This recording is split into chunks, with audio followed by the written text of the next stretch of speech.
In November 2006, a man named Abraham Shakespeare walked into a convenience store in Frostproof, Florida, and bought 2 lottery tickets. One of them turned out to be worth $30 million. A winning lottery ticket that would forever change the course of his life. First with hope, then with heartbreak, and ultimately with death. Shakespeare was a simple, soft-spoken man, a laborer with a limited education who often struggled to read and write. He had no bank account, no financial advisors, and no real understanding of what this kind of money meant.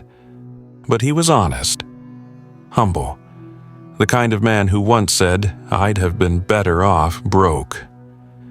That line, haunting in hindsight, would become a chilling prelude to one of the most tragic lottery winner stories in American history. After taxes and choosing a lump sum payout, he walked away with roughly $17 million in cash. For a man who once worried about paying bills and gas money, this windfall should have been a blessing.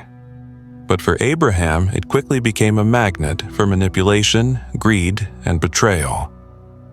At first, things seemed promising. He bought a $1.1 million home in a gated community. He purchased cars for friends and family, paid off debts, and gave generously to those in need.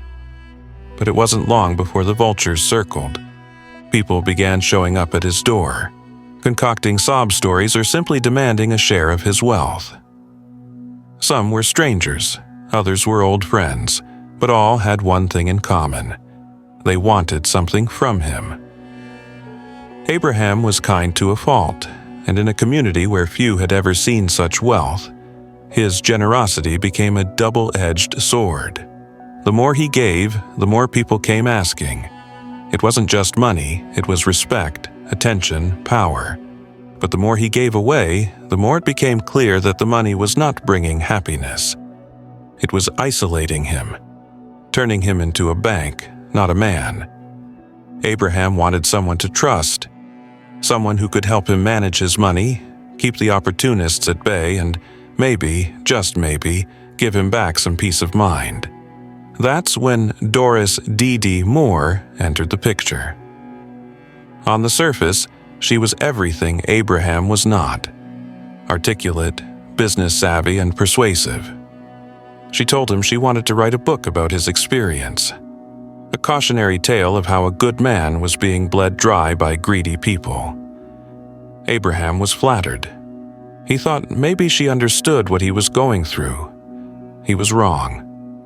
Moore quickly embedded herself in Abraham's life, gaining his trust, then slowly seizing control of his assets.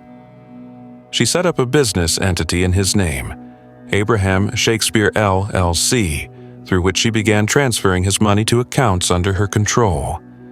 She claimed she was helping him hide his money from moochers, but in truth she was systematically bleeding him dry. She began spending lavishly, cars, vacations, expensive gifts, all under the guise of managing Abraham's wealth. In public, she played the role of protector, his loyal advisor. But in private, she was isolating him. Friends noticed they saw him less and less, and when they did, he seemed agitated, even fearful. By early 2009, Abraham started to disappear from view. He stopped answering phone calls. He wasn't seen at his usual hangouts. Friends and family grew concerned, but Moore had an answer for everything. She claimed Abraham was tired of being harassed and had left town to get away. She sent text messages from his phone to family members to keep up the illusion he was alive. But there was one problem. Abraham hated texting. He could barely read or write. Those who knew him well immediately sensed something was off. "That ain't Abraham," one friend recalled after receiving a text filled with perfect grammar. "He didn't talk like that. He didn't even spell like that." Months passed. Moore kept up the charade. In some instances, she even tried to pay people to impersonate Abraham. She offered one man thousands of dollars to make a phone call pretending to be him. To another, she handed over a burner phone and instructed him to text Abraham's mother. The lies were getting more elaborate, more desperate, and more reckless. In November 2009, Abraham Shakespeare was officially reported missing by his family. By that point, he had not been seen in public for over 6 months. Investigators quickly focused on Moore. Her stories were inconsistent and bizarre. She claimed he had left because he was sick of people asking for money. Then she said he was running from the law. At one point, she even claimed he was working with the FBI in an undercover operation. But detectives weren't buying it. They began digging into her financial records and found something deeply disturbing. Nearly $2 million of Abraham's money had been funneled into accounts under her name or control. Large cash withdrawals, real estate purchases, vehicles, and luxury items, all linked to Moore. She even bought a house and had it put in someone else's name, all while claiming she was helping Abraham protect his fortune. By January 2010, the web of lies Dee Dee Moore had spun was starting to unravel.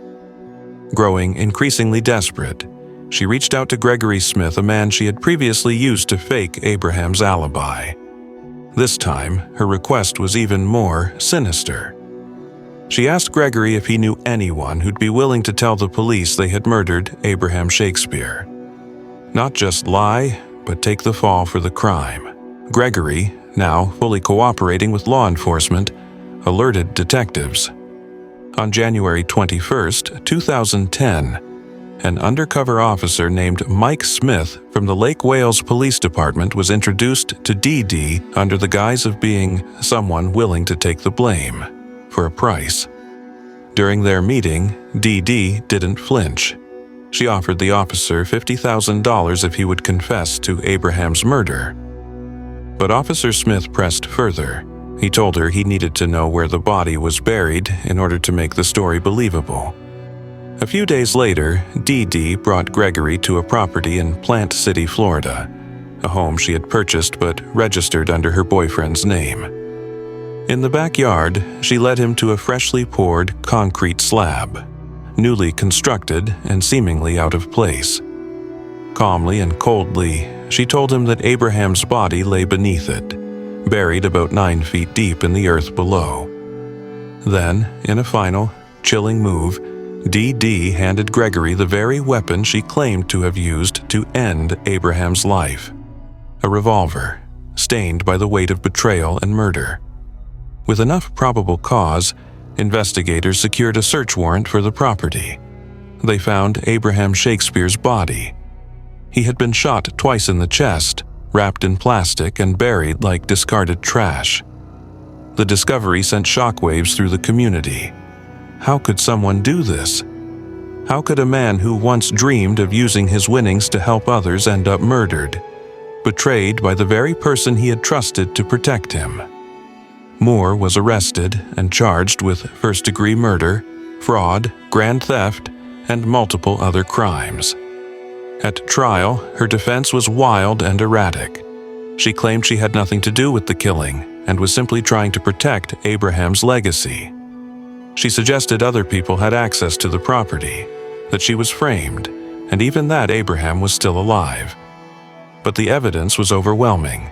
Bank records, forged documents, fake text messages, bribery attempts, and most damningly, the body found buried under her property. After a 3-week trial in December 2012, Dee Dee Moore was found guilty. The judge sentenced her to life in prison without the possibility of parole. During sentencing, he told her, "You are cold, calculated, and cruel. You have not shown one bit of remorse." Abraham Shakespeare's story is a haunting reminder that sudden wealth can be both a blessing and a curse. He didn't want fame, he didn't want luxury, he just wanted peace. But instead of finding freedom and fortune, he found a predator in disguise, someone who smiled in his face while plotting his downfall. Dee Dee Moore didn't just steal his money, she stole his life, his voice, and his chance to build something better. And in doing so, she left a chilling legacy of how greed can hollow out the human soul. Abraham's story is a cautionary tale, not just about money, but about trust. Sometimes the real danger isn't the strangers outside your circle. It's the ones who force their way in pretending to care. If you found this case compelling, don't forget to like, comment, and subscribe for more true crime stories that dig deeper than headlines.